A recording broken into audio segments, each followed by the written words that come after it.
गांव रामपुर की तंग गलियों के बीच एक टूटा फूटा कच्चा घर खड़ा था।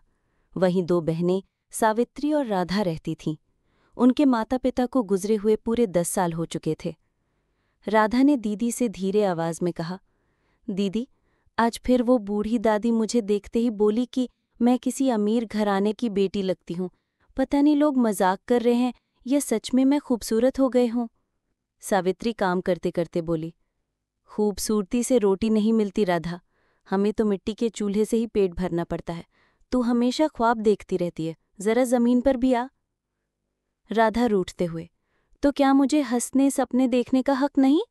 दिन रात बस यही टूटी छत और ये फटी साड़ी, कब तक दीदी? सावित्री ने थकी आंखों से बहन को देखा। हक सबका होता है, पर अनाथों के सपनों की कीमत कोई नहीं समझता राधा। माँ बाबूजी के जाने के दिन से मैं तेरी माँ भी हूँ और बाप भी। मुझे तुझे बचाना है इस बेरहम दुनिया से। उसी गांव में बड़ा जमींदार धर्मपाल सिंह रहता था। उसका इकलौता बेटा अर्जुन कुछ दिन पहले ही शहर से लौटा था। अर्जुन स्मार्ट था, पढ़ा लिखा भी था, पर उसके भीतर अपने पिता की लालच और घमंड का जहर भी भरा था।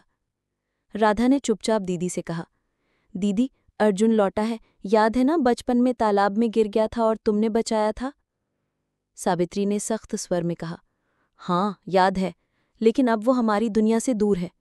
वो अब जमींदार का वारिस है। हमारी जैसी लड़कियों के लिए उसके दरवाजे कभी नहीं खुलते, उससे दूर रहना।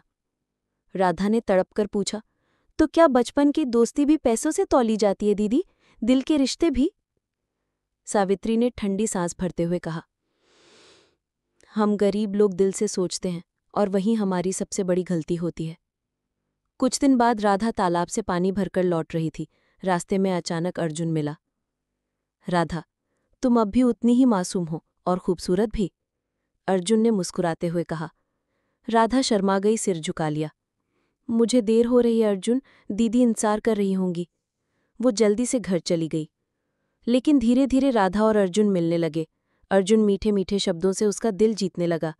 गांव की औरतें बातें बनाने लगी। किसी ने जाकर सावित्री को सब बता दिया। सावित्री ने राधा को समझाया, राधा, वो अर्जुन भरोसे के लायक नहीं। उसके पिता गरीबों की जमीन हड़प लेते हैं। तू क्यों उसके चक्कर में पड़ रही है? राधा गुस्से में फट पड़ी। दीदी, तुम्हें हर किसी में बुराई क्यों दिखती है? तुम्हें तो लगता है कि मैं कभी कुछ सही कर ही नहीं सकती। शायद तुम्हें मेरी खुशियों से जलन है। सावित्री की आंखों में आंसू भर आए। उसने टूटे स्वर में कहा, ठीक है बहन, आज से तेरे रास्ते अलग और मेरे अलग।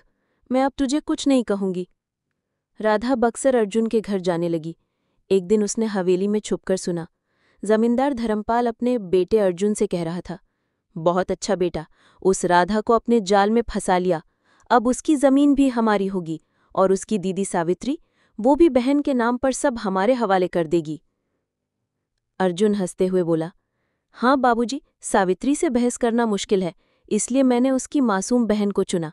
अब हमारा काम आसान हो जाएगा। ये सुनकर राधा की आंखें खुल गईं, उसका दिल कांप उठा।